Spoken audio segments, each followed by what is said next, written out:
That's right. And I also did 3 tours in Vietnam, so anytime you want to jump, Hey. come at. No, you're good there, brother.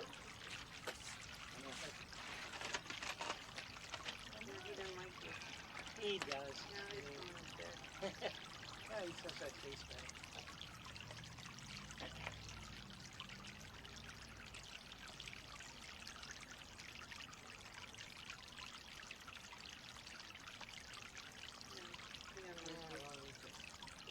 At about 7:45 is when they'll start. Yeah. Oh, yeah. And then it'll be about 15 minutes of furor. Yeah, Oh, I saw remember when it. we were last night. It was unbelievable. There'll be fewer this time. Yeah, right. I've taken down about half of the Have you? feeders. Yeah. Have ya? Yeah. Yeah. Oh, I bet. Yeah. And they'll be So you okay answering a couple of hummingbird questions for me? sure. So, how far or close will they build a nest to the feeders? They usually give it several feet. So, it can be relatively They're close looking proximity. for cover and thorns. Okay. They want tangled branches, thin branches. They nest on the very end of the branches, so it works like an early warning system. I asked because I was just at my mom's while my sister was on vacation, and she has a hummingbird that just had some babies or whatever they're called there. And I was going to suggest she put a feeder up, but I didn't think they would like them too close. It would be like, I don't know, conflict. It would be inviting other birds to the area. Okay, so not a good idea? No. Okay.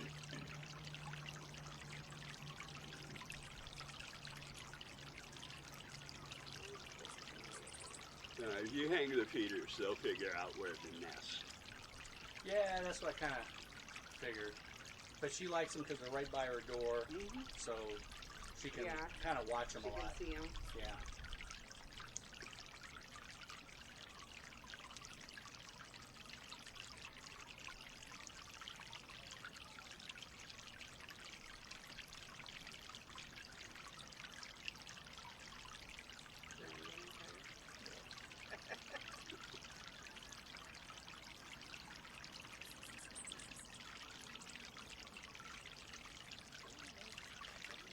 Okay, here's the guy. He's going to see this one. Here we go.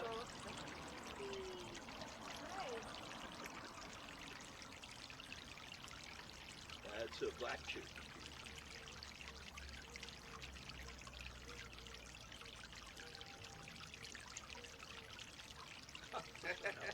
Yeah. Help myself out of here. A lot of the times they'll treat the feeders like they treat shrub with flowers. Uh-huh. They'll do a sip here, a sip there. Sure. a sip here.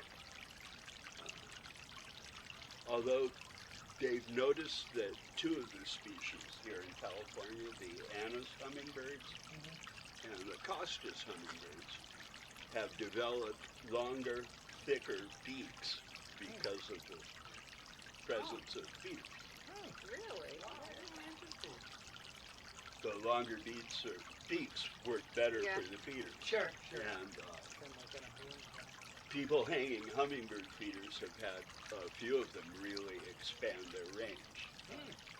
The Anna's hummingbirds used to stop at Northern California, and now they go into British Columbia. Oh, wow.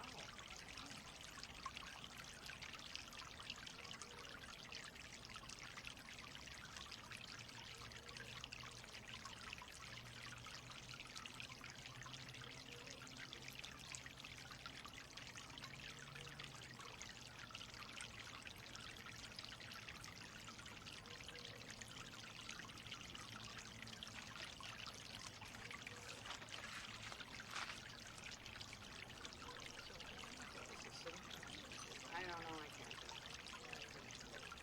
This lets them know that food's on the line. Oh, really?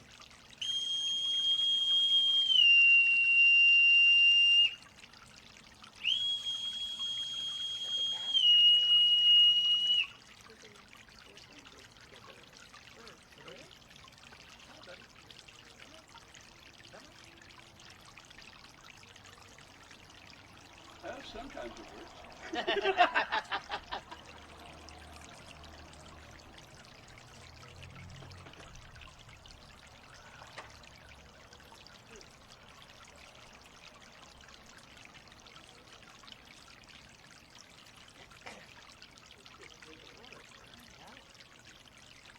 Well, they have to eat enough before sunset Yeah, to last them the whole night. sure.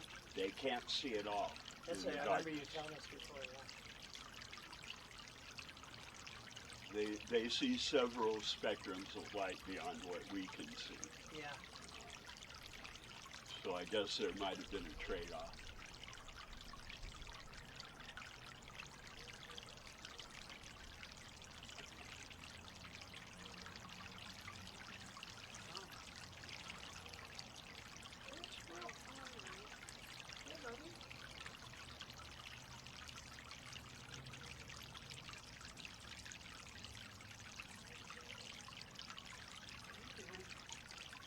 That's actually pretty good. She hasn't been letting me touch her. Oh, really? Yeah. Well, when she came from the shelter, they told me her name was Jackie, Uh-huh. and I noticed I would call the name, and she would not like.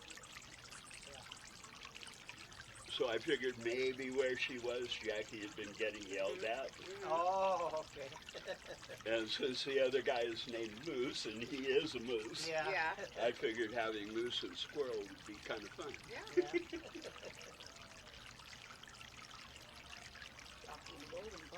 I don't think the younger generation would get fat.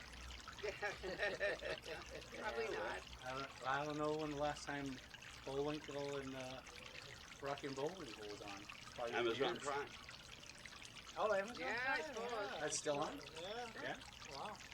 maybe so then. And all the old Warner Brothers catalog. Yeah. Yeah.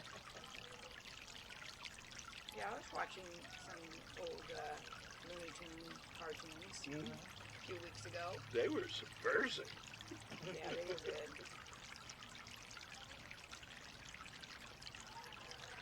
I forgot how funny they were. I mean, when you're a kid, you know, but God, they hysterical. Well, then there were the ones like Rocky and Bullwinkle, and a lot of the Warner Brothers would go over the head of the kids to keep Oh, the sure. adults amused. Right. Yeah. Right. The really old Popeyes, like the black and whites with Max Fleischer, those were incredibly subversive. Popeye's mutterings and stuff, they were hilarious. Okay, here's your guy trying to dominate. Plenty to That's right.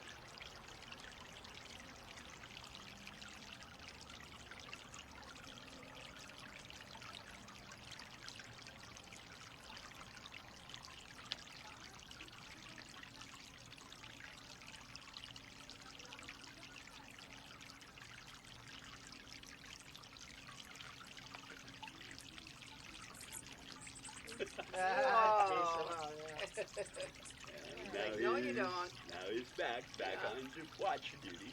Whoop. Jesus. Yeah, it'd be interesting to see when you get a ton more than he just gets. Too many, right? Yeah, and he also overheats Oh, yeah. and has to stop. Yeah, right. But he goes for as long as he can. Yeah. It's a very powerful instinct that has them defend a food source. Sure.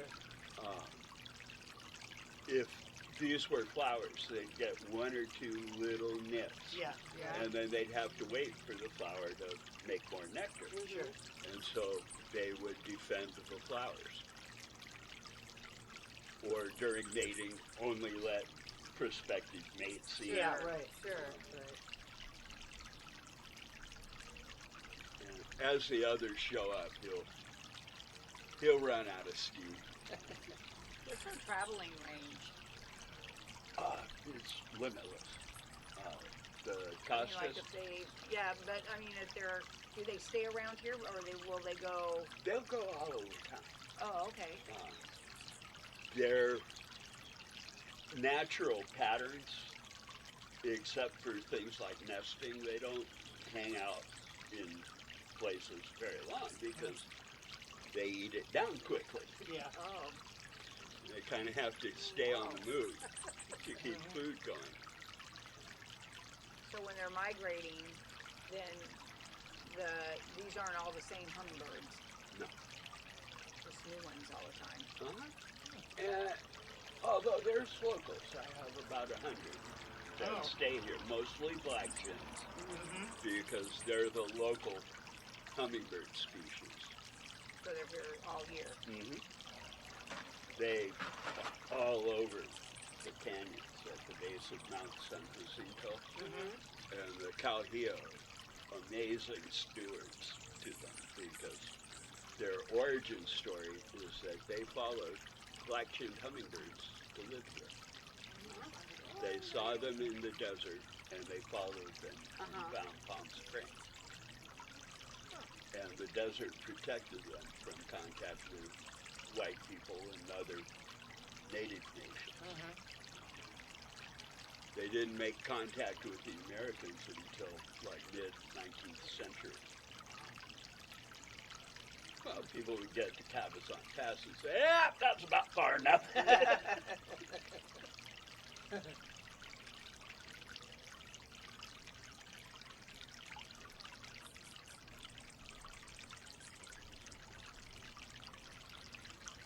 They're starting to go.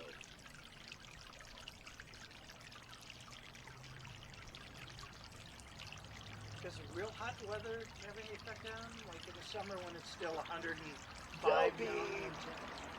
They'll slow down They'll slow some, down, but yeah. they still have the same calorie requirements. Yeah, oh, yeah, They right. need to have So they just put up 125% of their body weight Yeah.